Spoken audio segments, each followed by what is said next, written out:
বিখ্যাত চরিত্র তাদের স্রষ্টা এক নজরে দেখে নিই। প্রথমে রয়েছে গুপি ভাগা উপেন্দ্র কিশোর রায়চৌধুরী, অপু দুর্গা বিভূতিভূষণ বন্দ্যোপাধ্যায়, ইন্দ্রনাথ লালু শ্রীকান্ত শরৎচন্দ্র চট্টোপাধ্যায়, শকুন্তলা কালিদাস, ফণি মতি নন্দী, কাকাবাবু সন্তু হচ্ছে সুনীল গঙ্গোপাধ্যায়, গোগোল হচ্ছে সমরেশ বসু, টেনিদা নারায়ণ গঙ্গোপাধ্যায়, পাণ্ডব গোয়েন্দা ষষ্ঠীগত চট্টোপাধ্যায়, পিন্ডিদা হচ্ছে আশুতোষ মুখোপাধ্যায়, ব্রজদা হচ্ছে গৌরকিশোর ঘোষ, ব্যোমকেশ হচ্ছে শরদিন্দু বন্দ্যোপাধ্যায়, দিনু হচ্ছে তারাশঙ্কর বন্দ্যোপাধ্যায়,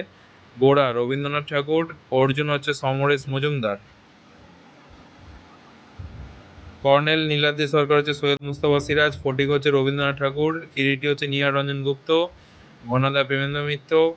মানিক জয়ন্ত হচ্ছে হেমেন্দ্র কুমার রায়, ডমরুধর ত্রৈলোক্যনাথ মুখোপাধ্যায়, তোড়াব হচ্ছে দীনবন্ধু মিত্র, প্রফেসর শঙ্কু হচ্ছে সত্যজিৎ রায়, পাগলা দাশু হচ্ছে সুকুমার রায়, ফেলুদা হচ্ছে সত্যজিৎ রায়, বিরিঞ্চি বাবা হচ্ছে রাজশেখর বসু, জটাধর বক্সি হচ্ছে রাজশেখর বসু, হর্ষবর্ধন ও গোবর্ধন শিবরাম চক্রবর্তী, শঙ্কর হচ্ছে বিভূতিভূষণ বন্দ্যোপাধ্যায়, বলাই রবীন্দ্রনাথ ঠাকুর। Thank you.